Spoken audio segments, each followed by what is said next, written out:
This story is about how one man, a photographer from the UK named Simon Dell, created a magical place in his backyard, not for people, but for mice. Imagine mice riding motorbikes, sleeping on feathers, and living in a real Hobbit village. Sounds like a fairy tale, but Simon has made it a reality, right in his backyard.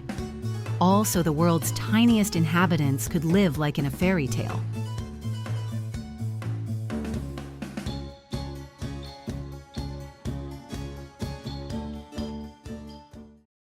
It all started with George, a little mouse with a broken ear.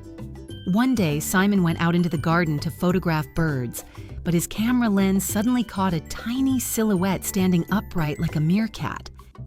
It was George, alert, cautious, but not running away.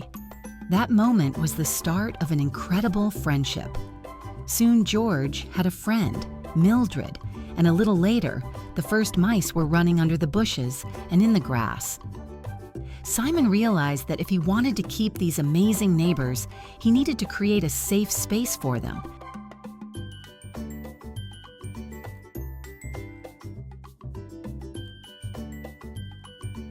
So in 2018, the first building appeared, a simple pile of logs. But that was when the real construction began. Gradually, that pile turned into a tiny, Hobbit-inspired village, with cottages with rounded doors, tubes to go from one corner of the garden to another, miniature stairs, bridges, and even tiny lanterns. Everything is made of natural materials, and everything blends so harmoniously into the garden that it looks as if the houses have grown there themselves.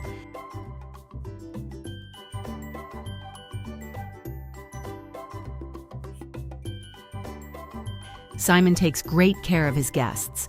There are always seasonal treats in the houses: berries, nuts, apple slices. Sometimes he leaves grains and seeds. In winter, he tosses them feathers from old pillows so the mice can carry them to their nests and make a warm bed. It's not just a village. It's a little oasis of kindness where every creature feels safe.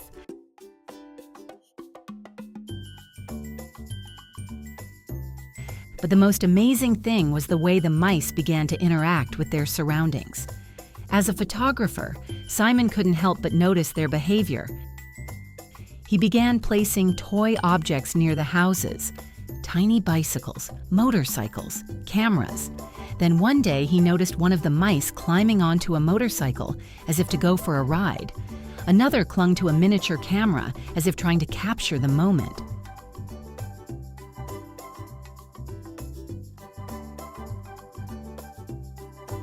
It's like they're playing roles, Simon says, and maybe I've inadvertently accelerated their evolution. The mice act as if they know they're in no danger here. They're used to Simon. As long as he doesn't make any sudden movements or loud noises, they go about their business quietly. Some gnaw on a nut, some brush their paws, some study the new buildings with interest.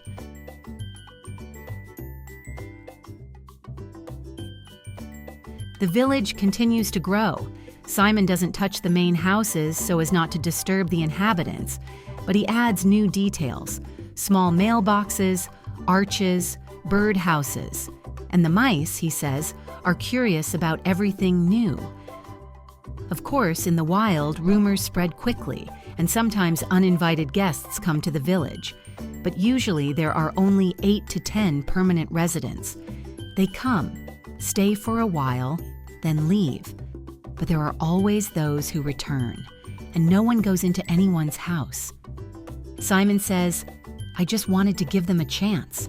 I wanted them to live not in fear, but in joy. And I think I've succeeded." He photographs his mice every day. Each shot is like an illustration from a magical children's book, only this fairy tale is real. And when you look at these photos, it's hard not to feel that in a world where there is so much cruelty, the little village in Simon's garden has become a real corner of light, a place where even mice can be happy. If you like the story of Simon and his mouse village, please like, comment, and subscribe to the channel to see more touching and inspiring stories. Before bringing an exotic pet into your home, be sure to consult with experts and learn about their specific needs. Proper research is the key to giving them the happy, healthy life they truly deserve.